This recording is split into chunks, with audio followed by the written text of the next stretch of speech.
canından keçenler, her an yaşayacak şehitler.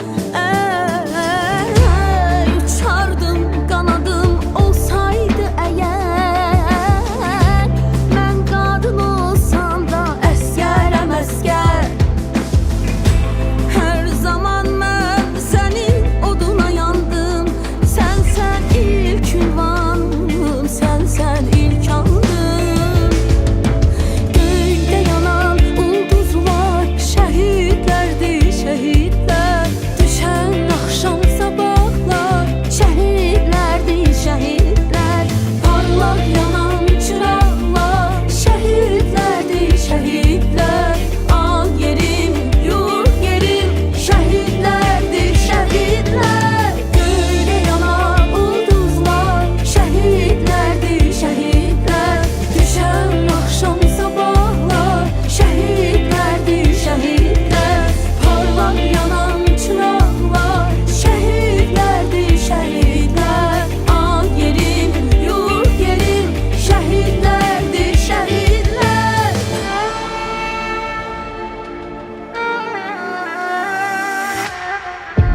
Herkeste hüner yok, dövüşe gitsin.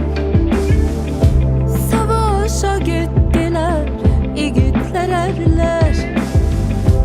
Vətən yürekten sevdiler diye, şehit şerbetini içti şehitler. Elə bil od yağdı mavi göylerden, mermiler töküldü torpağa dəndən. Kırmızı kan renkli ter çiçeklerden, torpaqdan kefende biçti şehitler. Göyde yanan ulduzlar şehitlerdi şehitler, düşen akşam sabahlar şehitlerdi şehitler.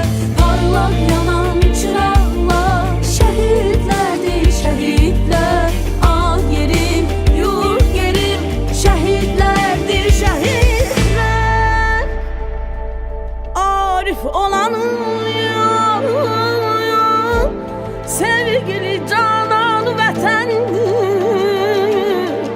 Hem namusu hem qeyrəti vicdan vətəndir. Ölsəm vətən uğruna, buna fəxr edərəm mən. Canı nə zaman istəsə qurban vətəndir. Dünyanın en büyük sərvəti olan ömrünü qurban vermiş hər bir evladımız Azərbaycanın tarixində qəhrəman kimi yaşayacaq. Azərbaycan xalqı üçün hər bir əsgərimiz dəyərlidir və əzizdir. Əziz analar, mən bir ana kimi sizin qarşınızda baş əyirəm.